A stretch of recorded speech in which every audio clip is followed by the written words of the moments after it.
Hi.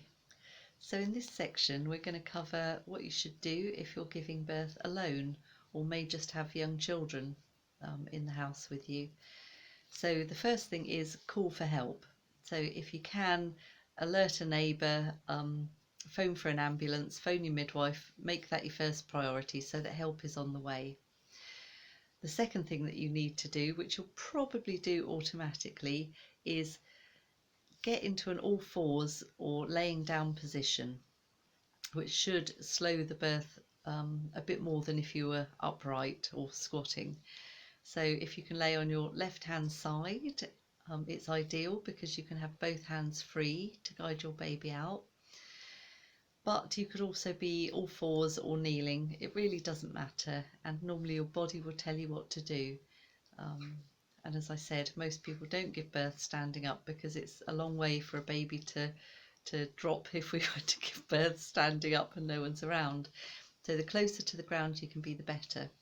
If you can grab a towel, a pillow, or just throw your jumper on the floor beneath your legs, it will really help the baby to have a soft landing if you don't catch your baby, because they are really slippery when they come out and they are a bit hard to get hold of. So the next thing you need to do is just breathe, just blow out and try and slow down the process. So you're probably birthing alone because things are going right and things could be happening quite quickly. A lot of women get an urge to put their hand down over their vulva as they feel the baby emerge, and this can only be a good thing. You can gently feel the speed that your baby's coming out at, you can support your own tissues.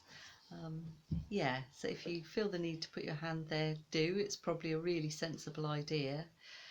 And you don't need to pull your baby's head at all. So when the baby's head emerges, there's normally a bit of a rest before the body comes out. The body can come out all in one go after the head, and that's great.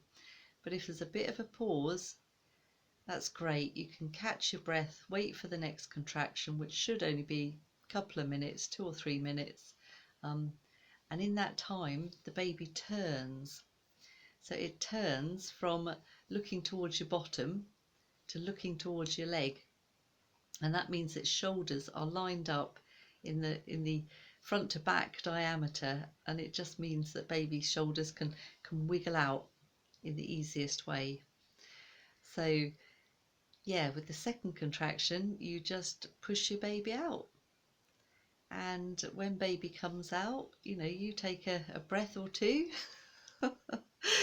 and then you look at your baby and cover your baby up.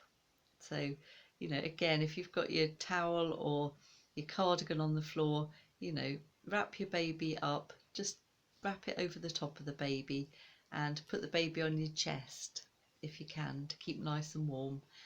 And you'll probably want to lay there for a moment or two, taking in what's happened. You'll be looking at your baby, you'll be checking the colour of your baby and that your baby's moving. And the colour of your baby may be slightly lavender to start with, because all babies start off not exactly pink. But what you should see is your baby's limbs moving. They don't have to cry at birth, but you can see their chest rising and falling. You can see them moving their face, moving their limbs. And as they start to breathe, they will pink up. You'll see that happening. I'm going to cover in a later section what to do if your baby is slow to breathe. But that's it for this section. I hope you enjoy it. Bye.